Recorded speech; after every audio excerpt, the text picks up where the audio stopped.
नमस्कार दोस्तों, स्वागत करती हूँ मैं आपका अपने चैनल में। जैसे कि आपको पता ही है कि आज 10 जनवरी है, तो आज है संकट चतुर्थी। इसको तिलकुटा नाम से भी जाना जाता है। इस व्रत को अपने बच्चों और परिवार के सुख समृद्धि के लिए किया जाता है। अगर बात करें तो पूजा की, इसमें गणेश जी की पूजा का विशेष महत्व है। तो गणेश जी को तिल और गुड़ का भोग लगाया जाता है, इसीलिए इसको तिलकुटा व्रत भी कहा जाता है। इस व्रत की संपूर्ण जानकारी के लिए, जैसे कि भोग, फलाहार, कथा और चंद्रमा की पूजन विधि जानने के लिए हमारे साथ इस वीडियो में एंड तक बने रहें। अब आ गए हैं हम किचन में। अब हम करने लगे हैं भोग की तैयारी। व्रत में गणेश जी को कच्चे तिलों का भोग लगाया जाता है, तो चलिए हम लोग गणेश जी के भोग की तैयारी करते हैं। अब इसमें गुड़ डालने के बाद छोटे छोटे से लड्डू बना कर रखते हैं। तो अभी हमारा भोग जो है वो बनकर रेडी है और रात के खाने के लिए अभी चल रही है फलाहार की तैयारी।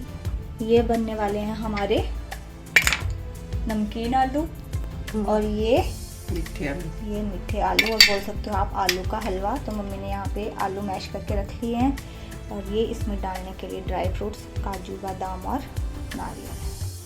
तो चलिए अब फटाफट से अपने रात के भोजन की तैयारी करते हैं।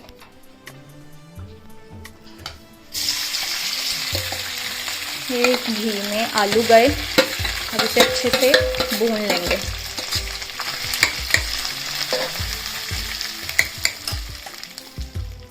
फाइनली हमारा मीठा हलवा बनके तैयार हो चुका है। अब मैं इसमें डाल रही हूँ ड्राई फ्रूट।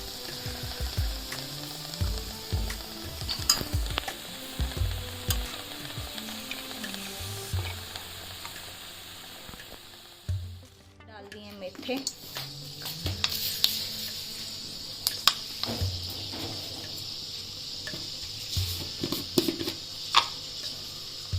अजवाइन,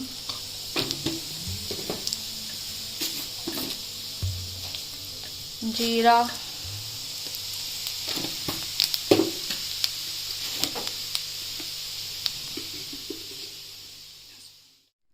मीठे आलू बनने के बाद और नमकीन आलू बनने के बाद ये रही हमारी तीसरी डिश। ये है सेउल वाली दही। इस टाइप का फलाहार, इस तरह का फलाहार आप जो हैं वो अपने व्रत वाले दिन शामिल कर सकते हैं।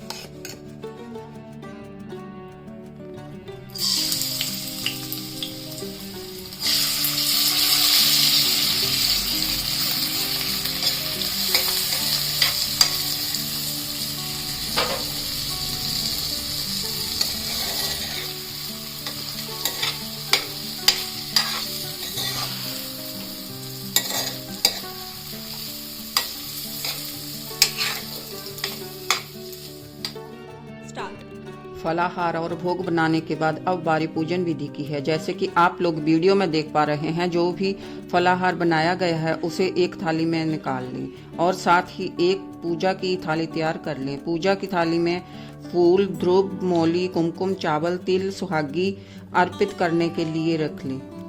अब बारी आती है पूजा स्थान की। जिस स्थान पर आपने चौकी लगानी है उस स्थान को साफ कर एक पटड़े के साथ लाल कपड़ा बिछा दें। पूजा चौकी लगाने के बाद एक थाली लें। सबसे पहले उसमें स्वास्तिक बनाएं। इसके पश्चात वहां गणेश जी की मूर्ति व फोटो स्थापित कर लें। इसके बाद पूजा के लिए धूप व दीप रख लें। साथ में एक लोटे में गंगा जल लें, उससे गणेश जी को स्नान कराएं। उसके बाद मौली से गणेश जी को वस्त्र अर्पित करें, फूलों की माला अर्पित करें व कुमकुम का टीका लगाएं। कुमकुम लगाकर चावल व तिल अर्पित करें। फिर ध्रुव को मौली बांधकर गणेश जी को अर्पित करें। अंत में दिया व धूप जलाएं और पुष्प अर्पित करें। फूल अर्पित करने के बाद अब बारी आती है फलाहार के थाल को पूजने की। सबसे पहले गुड़, तिल के लड्डू गणेश जी को अर्पित करें और विधि अनुसार जल, कुमकुम, मौली से थाल व गन्ने की पूजा कर ले। इस व्रत का विशेष महत्व है मूली, गन्ना और शक्करकंदी। कहा जाता है इन्हें पूजने से घर में सुख, समृद्धि और हरियाली आती है और समस्त कष्टों का निवारण होता है। यह व्रत माघ कृष्ण पक्ष चौथ को किया जाता है। पुत्रवती माताएं पुत्र पति के सुख समृद्धि के लिए यह व्रत रखती हैं। तो चलिए कथा शुरू करते हैं। कथा शुरू करने से पहले दाएं हाथ में तिल, चावल और फूल रखें। एक बार देवता संकट में थे तो वे भगवान शंकर के पास गए। उस समय उसके पास स्वामी कार्तिकेय व गणेश जी बैठे थे। शिव जी ने दोनों से पूछा, तुम में से कौन वीर है जो देवताओं के कष्टों का निवारण करेगा? तो कार्तिकेय ने अपने आप को सर्वोच्च पद पाने की व रक्षा करने योग्य सिद्ध किया। वहीं गणेश जी ने विनम्र भाव से कहा, मैं सेनापति बने बिना ही सब कष्टों को दूर कर सकता हूँ। सेनापति बनने की मुझ में कोई इच्छा नहीं है। शिव जी ने दोनों को पृथ्वी की परिक्रमा करने को कहा और शर्त रखी कि जो सबसे पहले पृथ्वी की परिक्रमा करेगा वीर और सर्वश्रेष्ठ देवता घोषित किया जाएगा। कार्तिकेय बड़े गर्व से मोर पर बैठ के पृथ्वी की परिक्रमा करने निकल गए और दूसरी ओर गणेश जी ने बड़ी समझदारी का प्रदर्शन करते हुए चूहे की सवारी के साथ अपने माता पिता की 7 परिक्रमा की और कार्तिकेय को पूरे पृथ्वी मंडल पर चूहे पर सवार गणेश जी दिखाई दिए। जब निर्णय की बारी आई तब कार्तिकेय गणेश जी पर कीचड़ उछालने लगे। तभी गणेश जी ने शिव जी से कहा कि माता पिता में ही समस्त तीर्थ निवास करते हैं, इसीलिए मैंने 7 परिक्रमाएं की हैं।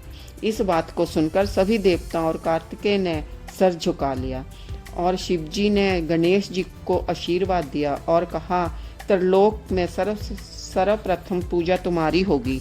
तब गणेश जी ने समस्त देवताओं को संकट दूर किए। तभी शिव जी ने बताया कि चौथ के दिन चंद्रमा तुम्हारे मस्तक पर ताज बनकर शीतलता प्रदान करेगा और जो स्त्री पुरुष इस दिन व्रत कर चंद्रमा को अर्घ देगा उसका संकट दूर होगा और पुत्र, ऐश्वर्य और सौभाग्य प्राप्त करेगा।